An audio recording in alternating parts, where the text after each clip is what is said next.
Bagaimana cara kita menyikapi teman yang selalu menggempar-gemparkan khilafah? Tanya ke dia, emang para nabi dulu tujuan dakwahnya khilafah ya? Nabi Nuh 950 tahun berdakwah dapat khilafah enggak? Apakah Nabi ada enggak dalam Al-Quran dan hadis? Allah menyebutkan bahwa para rasul ketika dakwah tegakkan khilafah. Enggak ada. Yang ada dalam Al-Quran sudah saya sebutkan kemarin dalam surat An-Nur ayat 55. Wa khilafah itu janji Allah bagi suatu negeri yang mentauhidkan Allah dan menjauhi apa? Kesyirikan. Jadi itu hadiah dari Allah, janji yang siapapun yang melakukan syaratnya akan terpenuhi.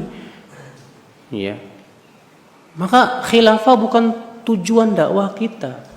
Rasulullah SAW ketika berdakwah di kota Mekah, apa pernah kita dapat riwayat Rasulullah SAW yang selalu digempar-gemborkan tegakkan khilafah? Tidak ada. Bahkan ketika Rasulullah hijrah kota Madinah, apakah yang pertama kali menegakkan khilafah atau bangun masjid?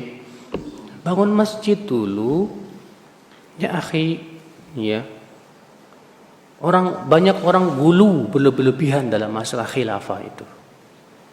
Ya. Jangan khilafah jadikan tujuan dalam dakwah. Tujuan dalam dakwah itu mengikuti dakwah para nabi dan rasul. Apa itu? Tauhid. Supaya mereka manusia mentauhidkan Allah, menjauhkan apa? Kesyirikan. Dan ini memang jalannya terjal sekali, Pak. Berdakwah kepada tauhid itu berat sekali. Kenapa?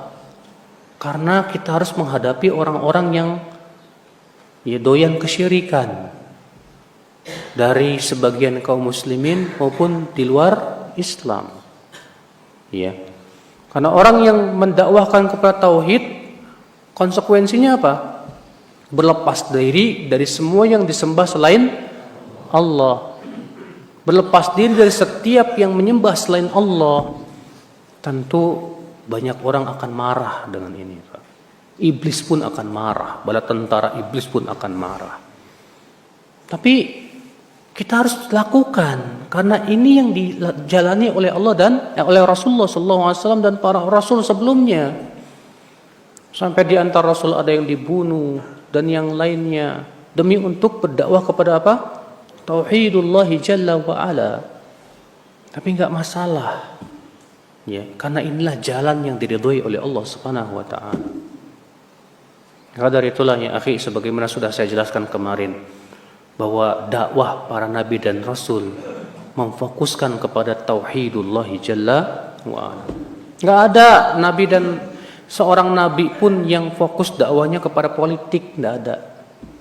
Enggak ada nabi yang fokus dakwahnya kepada perbaikan ekonomi, enggak ada. Ya. Rasulullah SAW ketika pertama kali berdakwah di kota Mekah, perzinahan ada tidak? Banyak. Minum arak, Masya Allah, perjudian, demikian pula berbagai macam maksiat. Tapi apakah yang Rasulullah serukan? Tinggalkan judi, tinggalkan zina, tidak. Kata Aisyah, adalah ayat-ayat yang pertama kali turun tentang surga dan neraka. Kalaulah yang pertama kali turun, jangan berzina, barangkali kami tidak akan meninggalkan perzinahan. Na'am ya akhal Islam, azani Allah wa iyyakum. Maka dari itu ya akhi, sikap antum kepada dia, dakwahkan dia, fahamkan kepada dia, ya akhi, kita berdakwah kepada tauhid. Khilafah itu janji Allah bagi mereka yang merealisasikan apa? Tauhid. Kalau ternyata Allah berikan kekhilafan, alhamdulillah. Kalau enggak juga enggak masalah. Yang penting kita wafat di atas apa? Tauhid. Memang ya, menegakkan kepemimpinan seorang muslim wajib. Ya. Tapi yang namanya kewajiban sesuai dengan kemampuan. Tapi dalam metode dakwah yang harus kita dahulukan yang paling penting dulu, apa itu? Tauhid. Kita berpikir bagaimana manusia wafat di atas tauhid. Ini mereka yang berdakwah kepada khilafah sampai detik ini enggak pernah berhasil, Pak. Bahkan dari pendirinya dulu Taqiyuddin An-Nabhani itu yang di Syam, apa berhasil mereka menegakkan khilafah? Enggak juga. Di semua negeri mereka menegakkan khilafah enggak juga. Sementara kesyirikan terus merajalela. kebid'ahan terus, ya menggeliat, kemaksiatan luar biasa. Tidak mungkin ya akhi. Kita harus dakwahkan manusia kepada tauhidullah jalla wa ala.